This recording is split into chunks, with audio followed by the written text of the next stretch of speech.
మా స్పెషల్ చూసారా,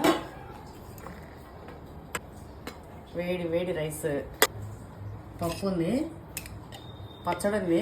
ఈ ఊరగాయ నేనే పెట్టినా, మన ఛానల్లో పెట్టిన వీడియో తప్పకుండా చూడండి, మిస్ అవ్వకండి. మస్తు టేస్ట్ ఉంటుంది. నాకైతే ప్రజెంట్ ఈ టమాటా చారు తప్ప వేరే ఏది వేసుకోవట్లే. చూడండి, ఉత్త టమాటానే ఇట్లా పోసుకొని, ఇగో బజ్జీలు, ఇగో ఉల్లిపాయ బజ్జీలు, నా ఫేవరెట్ మిరపకాయ బజ్జీలు.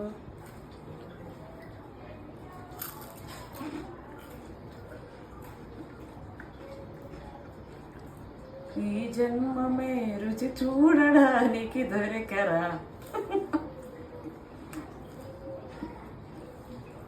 నాకైతే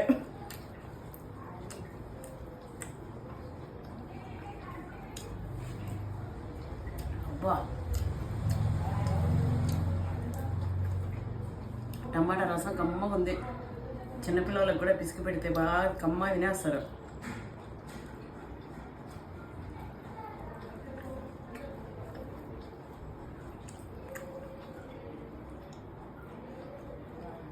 నాలాగా కూరలో కరివేపాకు తినే అలవాటు మీకుందా? అందరూ అంటారు కూరలో కరివేపాకు కాలము ఎత్తిపడేస్తారని. నేనైతే కూరలో కరివేపాకును కూడా ఎత్తిపడేయా. ఇంకా మనిషిని అంత ఈజీగా ఎట్లా ఎత్తిపడేస్తా చెప్పండి? అస్సలు తీసిపడేయా. ప్రతి మనిషికి ఒక్కొక్క టాలెంట్ ఉంటుంది, విలువ ఉంటుంది.